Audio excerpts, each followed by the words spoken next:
Volume 5, Chapter 645, 21st of November, 1951. The Blissful Passage of the Blessed Virgin. Mary, in her solitary little room, on the high terrace, all dressed in white linen, both in the dress that covers her body, and in the mantle that, fastened at the nape of her neck, falls down her back, and in the very thin veil that hangs from her head, is arranging her garments in Jesus's, which she has always kept. She picks the best ones, and they are few. Of her own, she takes the dress and the mantle she had on Calvary. Of her son's, a linen tunic that Jesus used to wear on summer days, and the mantle that was found at Gethsemane, still stained with the blood he shed, with the bloody perspiration of that dreadful hour. After folding these garments carefully and kissing Jesus' mantle stained with blood, she goes towards the chest, in which for years have been gathered and kept the relics of the Last Supper and of the Passion. She gathers all these things in one compartment, the upper one, and she lays the clothes in the lower one. She is closing the chest when John, who had gone up to the terrace silently and had looked in to see what Mary was doing, perhaps worried because of her long absence from the kitchen, as she had gone upstairs to spend the summer hours, makes her turn round suddenly by asking her, "What are you doing, Mother?"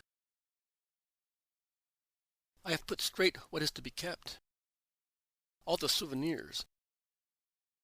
Everything that is witness to his infinite love and sorrow."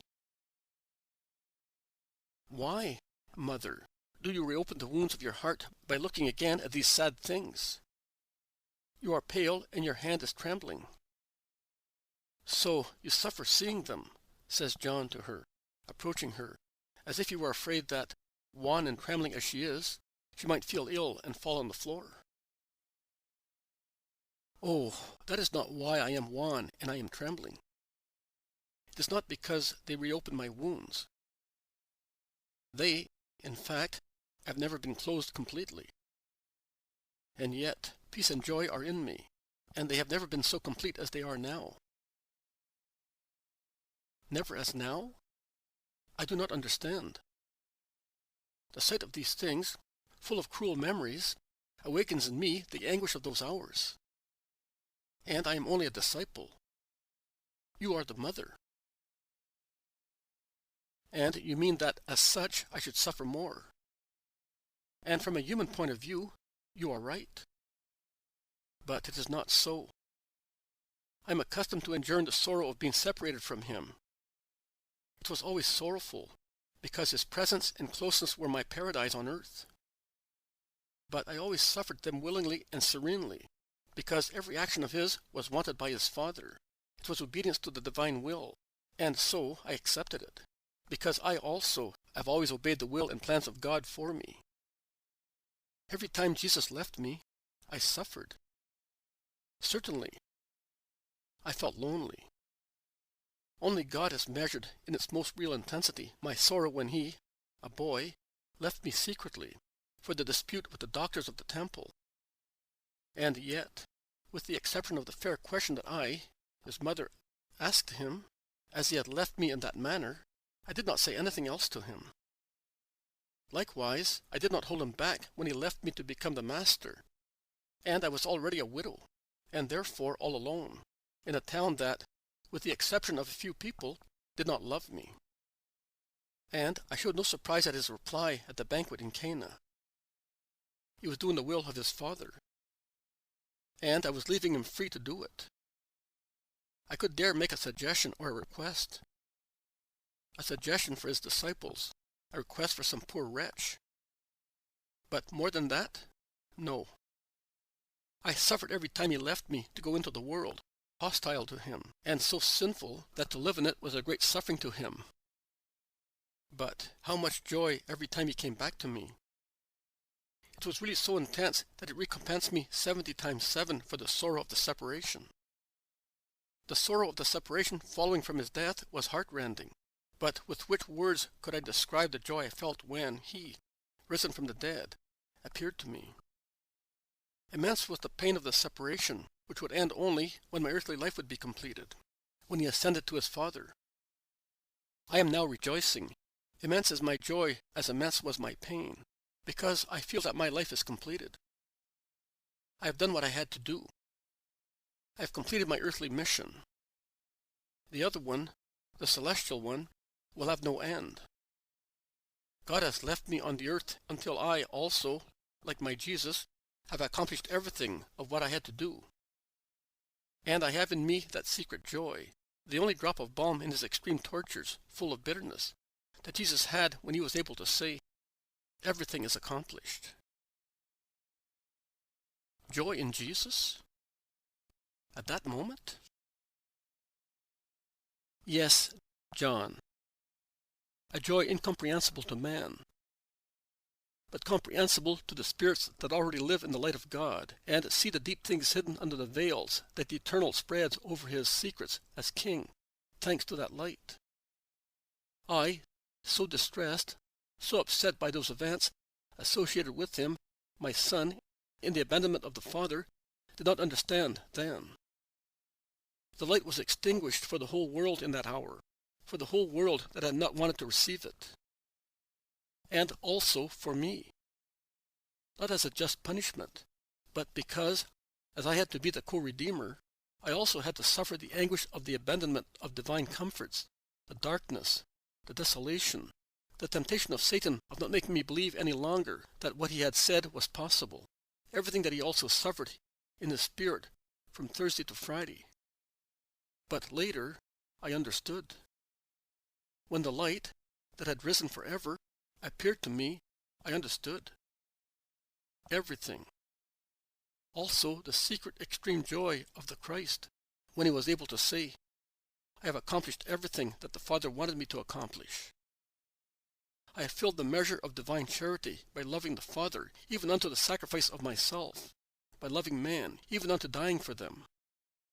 I have accomplished everything that I had to accomplish. I am dying happily in my spirit, although lacerated in my innocent flesh.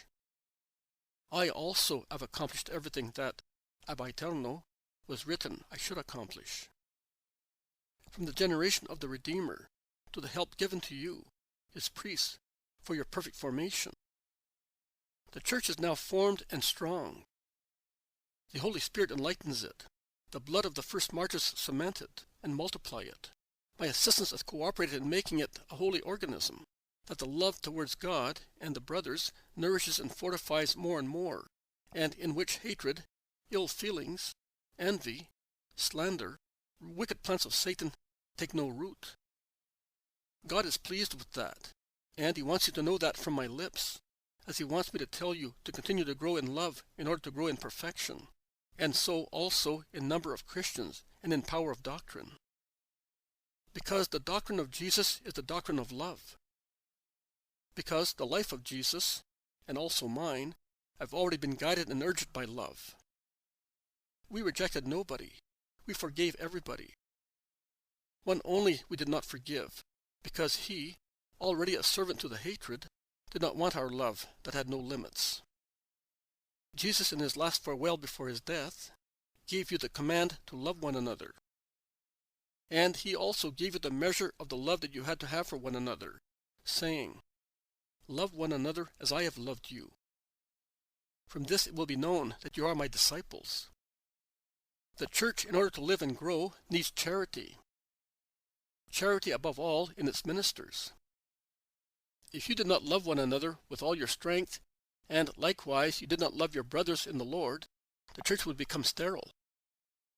And difficult and scanty would be the restoration, and the super-restoration of man to their rank of children of the Most High, and co-heirs of the kingdom of heaven, because God would cease helping you in your mission. God is love. Every action of his has been an action of love. From creation to the incarnation, from this to the redemption, and from this to the foundation of the church, and finally from this to the celestial Jerusalem, that will assemble all the just so that they may rejoice in the Lord. I am telling you these things because you are the apostle of love, and you can understand them better than the others. John interrupts her, saying, "Also the others love, and love one another." Yes, but you are preeminently the loving one. Each of you had his peculiarity, as, after all, is the case of every creature. You, among the 12, were always love, pure and supernatural love. Perhaps, no, certainly because you are so pure, you are so loving. Peter, instead, was always the man, the genuine impetuous man. His brother, Andrew, was as silent and timid as the other was not. James, your brother, was the impulsive one, so much so that Jesus called him the son of thunder. The other James, Jesus' brother, the just and heroical one. Judas of Alphaeus, his brother, the noble and loyal one, always. The Davidic extraction was obvious in him. Philip and Bartholomew were the traditionalists. Simon Zealot, the prudent one. Thomas, the peaceful one. Matthew, the humble one, who, mindful of his past, strove to be unnoticed. And Judas of Kerioth, alas, the black sheep of the flock of Christ, the snake warmed by his love, was a satanic liar always. But you, who are all love, can understand better and can become the voice of love for all the others, for those who are far away, to give them this last piece of my advice. You will tell them that they are to love one another and everybody, also their persecutors, in order to be one thing with God, as I was, so as to deserve to be elected spouse of the eternal love, in order to conceive the Christ. I gave myself to God without limit, although I understood at once how much sorrow would come to me for that.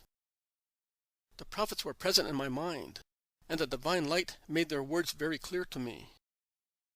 So from my first fiat to the angel, I knew that I was consecrating myself to the greatest sorrow a mother can suffer. But nothing placed a limit to my love, because I know that it is, for those who make use of it, strength, light, magnet that attracts upwards, fire that purifies and beautifies what it burns, transforming and transhumanizing those caught in its embrace. Yes, love is really a flame. The flame that, although it destroys what is perishable, be it a wreck, some rubble, a poor wretch, makes a purified spirit of it, worthy of heaven. How many wrecks, how many men stained, corroded, worn out you will find on your ways of evangelizers. Do not despise any of them.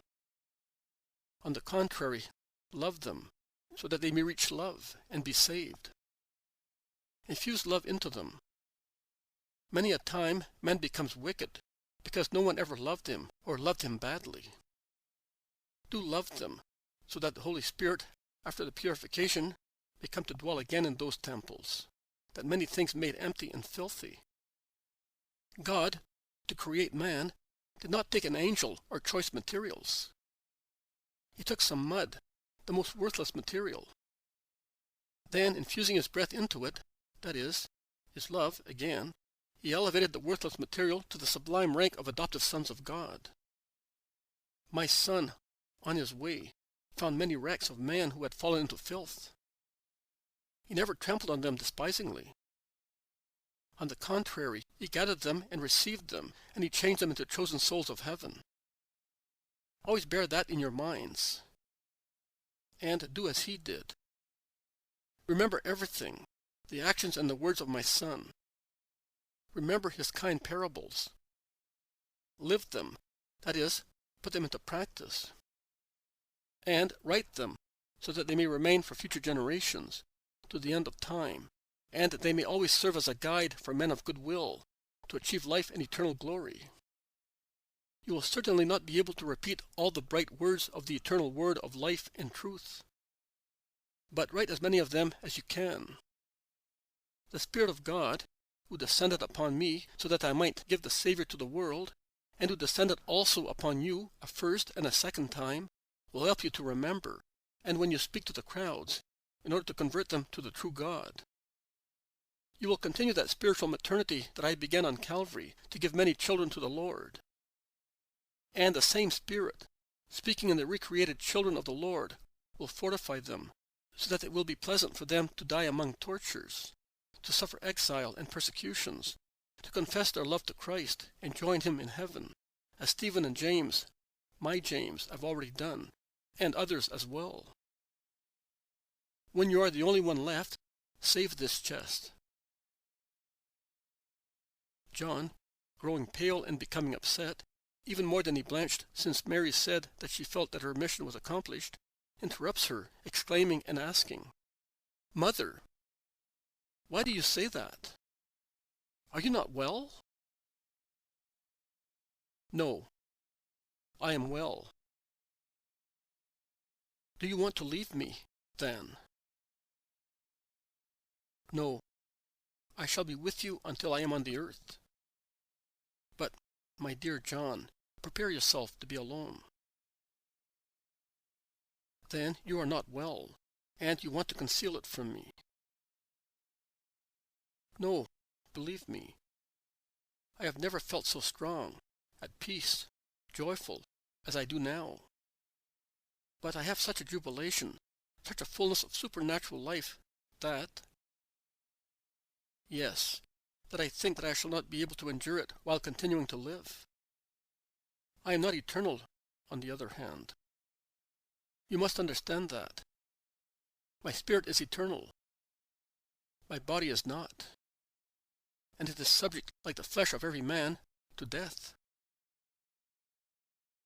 "No, no, don't say that.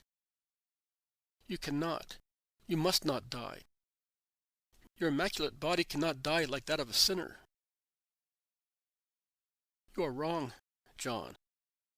My son died, and I shall die as well. I shall not suffer the disease, the agony, the pang of death. But as far as dying is concerned, I shall die. In any case, bear in mind, son, that if I have a desire, all mine and only mine, and that lasts since he left me, it is just this one. This is my first mighty desire, entirely mine. I can even say, my first will.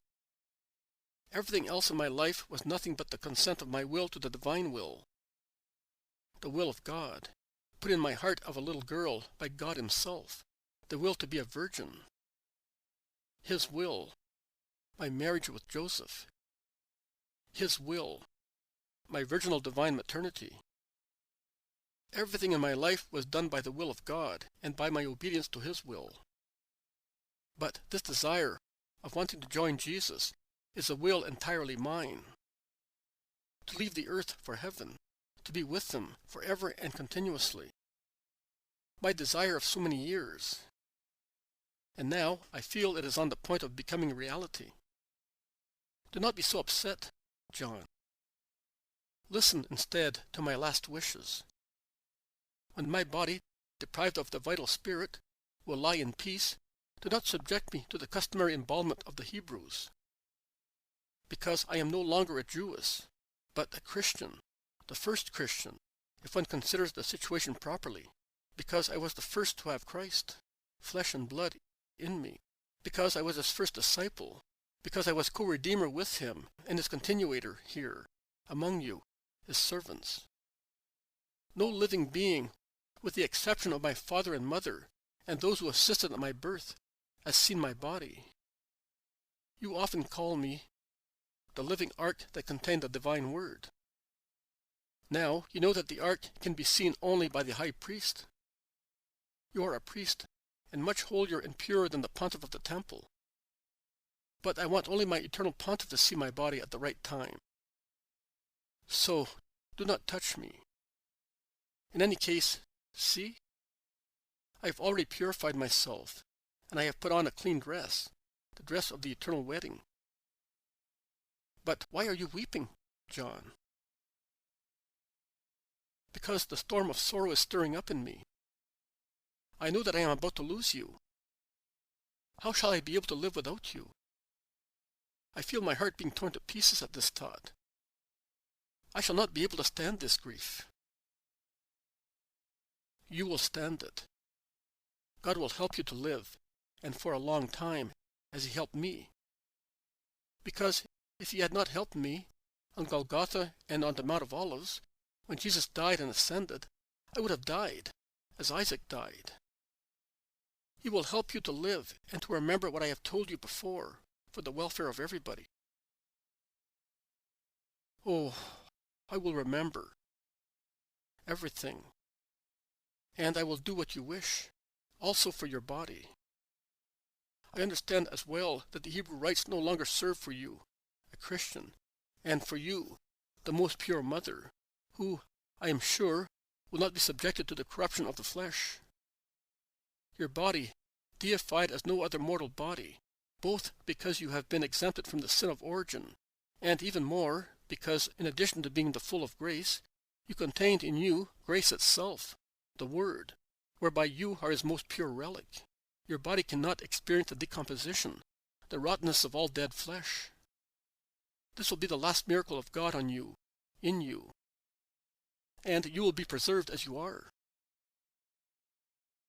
Do not weep, then, exclaims Mary, looking at the upset face of the apostle, all washed by his tears.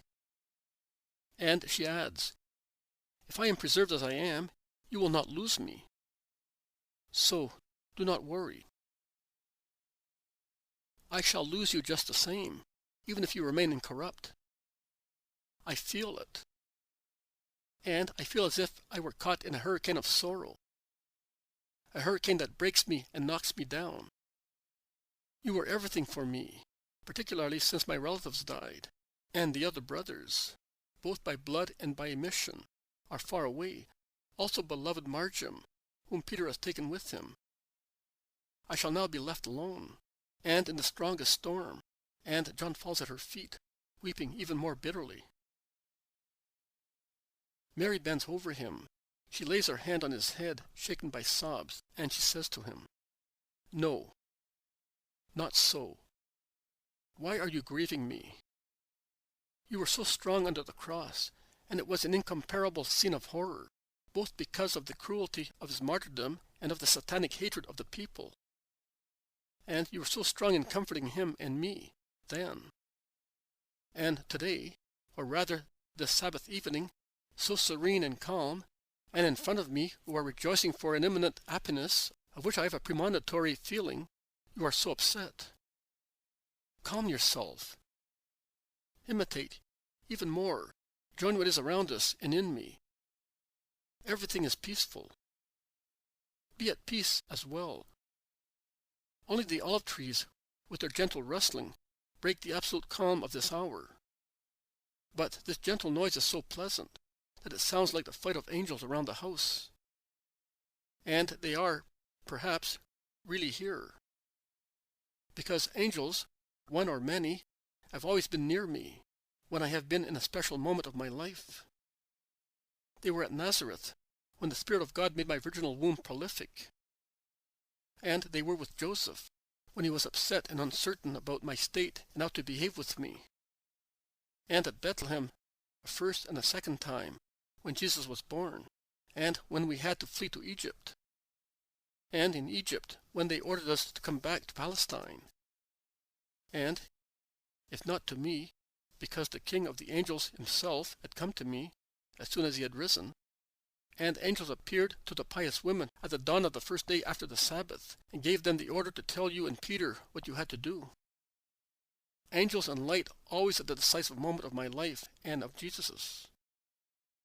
Light and ardor of love that, descending from the throne of God to me, is made, and ascending from my heart to go to God, my King and Lord, united me to God and him to me, so that what was written that was to be accomplished should be accomplished, and also to create a veil of light spread over the secrets of God, so that Satan and his servants should not be aware of the accomplishment of the sublime mystery of the Incarnation before the right time. Also, this evening, I feel the angels around me, although I do not see them. And I feel a light, an unsustainable light, grow within me, like the light that enveloped me when I conceived the Christ, when I gave him to the world. A light that comes from an impetuosity of love more powerful than usual. Through a similar power of love, I snatched the Word from heaven before time, so that he might become the man and the Redeemer. Through a similar power of love, as the one that assails me this evening, I hope that heaven will abduct me and carry me where I long to go with my spirit, to sing my imperishable Magnificat to God for the things he has done to me, his maid, with the people of the saints and the choruses of the angels forever and ever. Probably not only with your spirit. And the earth will reply to you, and with its peoples and nations will glorify and honor and love you until the end of the world, as rightly Tobias predicted of you, although covertly, because you are really the one who carried the Lord in herself, and not the Holy of Holies. You have given God, by yourself, as much love as all the high priests and all the others of the temple have not given him throughout ages. Ardent, most pure love. Because of that, God will make you most blessed. And he will satisfy my only wish, the only thing I want. Because love, when it is so complete as to be almost perfect, as the love of my Son and God, achieves everything, even what, according to human opinion, would seem impossible to achieve. Remember that, John, and inform also your brothers of that. Men will fight against you so much. All kinds of obstacles will make you be afraid of defeat, massacres by persecutors, and defections of Christians of Iscariotic morality will dishearten your spirits. Be not afraid. Love, and be not afraid. In proportion to how you love, God will help you and will make you triumph over everything and everybody. Everything can be achieved if one becomes a seraph. Then the soul, this wonderful eternal thing, which is the very breath of God, infused by him into us, hurls itself towards heaven, falls like a flame at the foot of the divine throne, speaks and is listened to by God, and obtains from the Almighty what it wants. If men knew how to love as is prescribed by the ancient law, and how my Son loved and taught people to love, they would obtain everything. I love thus.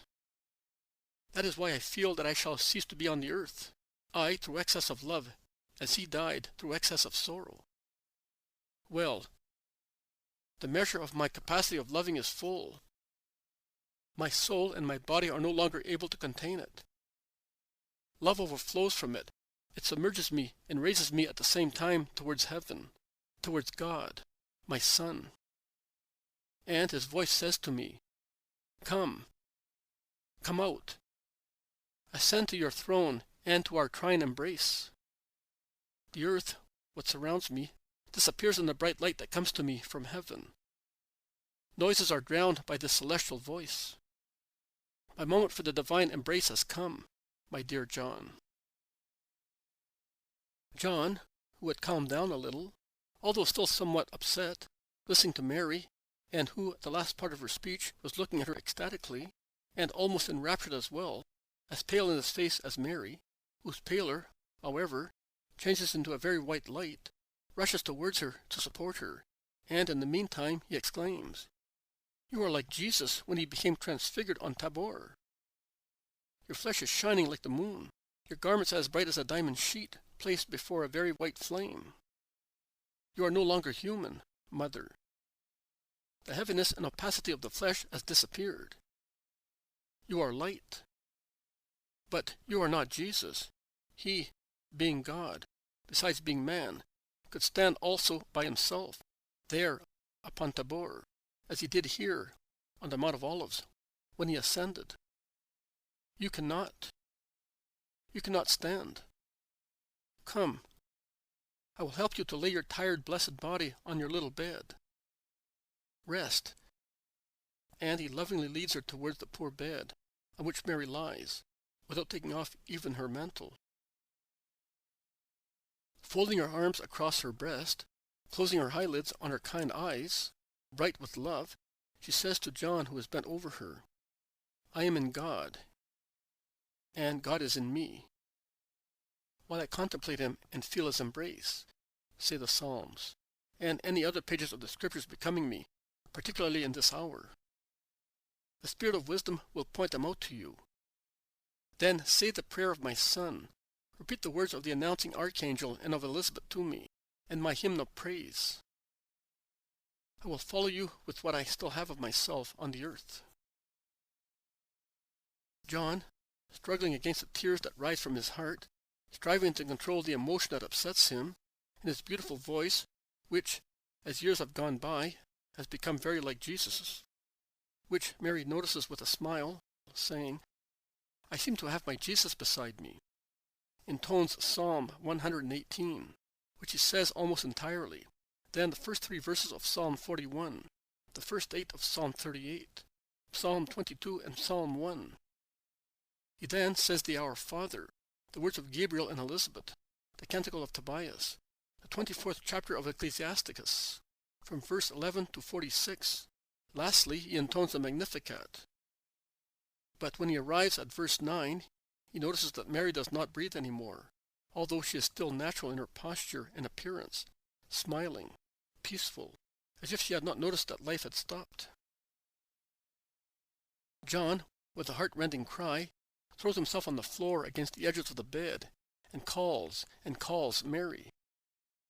He cannot convince himself that she is no longer able to reply to him, that her body is now deprived of the vital soul. But he has to surrender to evidence. He bends over her face, still fixed in an expression of supernatural joy, and tears stream copiously from his eyes on that sweet face, on those pure hands so gently folded on her breast. It is the only washing that Mary's body had, the tears of the apostle of love and of her son of adoption by Jesus' will. When the first transport of sorrow is over, John, remembering Mary's wish, picks up the edges of her wide linen mantle, which were hanging from the sides of the little bed, and those of the veil, which were also hanging from the pillow, and he spreads the former over her body, and the latter on her head.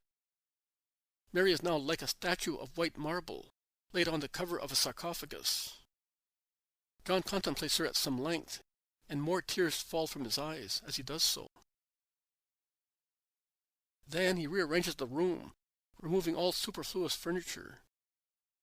He leaves only the bed, the little table against the wall, and he places the chest with the relics on it, a stool that he places between the door leading to the terrace and the bed on which Mary is lying, and a shelf, on which there is a lamp that John lights, as it is beginning to get dark. Then he hurries down to Gethsemane to pick as many flowers as he can, and some branches of olive trees, with olives already on them. He goes back to the little room, and in the light of the lamp he arranges the flowers and the branches around Mary's body, as if it were in the center of a huge wreath. While doing so, he speaks to the body on the bed, as if Mary could still hear him. He says, "You have always been the lily of the valley, the sweet rose, the beautiful olive tree, the fruit-bearing vineyard, the holy ear of wheat. You have given us your perfumes, and the oil of life, and the wine of the strong, and the bread that preserves the spirits from death, for those who worthily feed on it. These flowers look lovely here around you, as they are simple and pure like you, adorned with thorns like you, and peaceful like you. Now let us put this lamp closer, so near your bed, that it may watch over you and keep me company while I watch you, while I'm waiting for at least one of the miracles that I am expecting, and for whose fulfillment I pray. The first one is that, according to his wish, Peter and the others, whom I will get Nicodemus the servant to inform, may see you once again. The second one is that you, as in everything you had the same lot as your son, may wake up, like him, within the 3rd day, in order not to leave me an orphan twice. The third is that God may give me peace, if what I hope may happen to you, as it happened to Lazarus, who was not like you, should not take place. But why should it not happen? Jairus' daughter, the young man from Nain, Theophilus' son, came back to life. It is true that then the Master acted. But he is with you, even if not in a manifest way. And you did not die of a disease like those who were raised by the deed of Christ. But are you really dead? Dead as every man dies? No. I feel it is not so. Your spirit is no longer in you, in your body, and in that respect we could say it is death. But by the way your passage took place, I think that yours is only a temporary separation of your soul, without sin and full of grace, from your most pure and virginal body. It must be so. It is so. How and when the reunion will take place and life will come back to you, I do not know. But I am so certain of this that I will remain here, beside you, until God, either with His word or with His action, will show me the truth on your destiny. John, who has finished arranging everything, sits on the stool, places the lamp on the floor, near the little bed, and he contemplates the body lying on it, praying.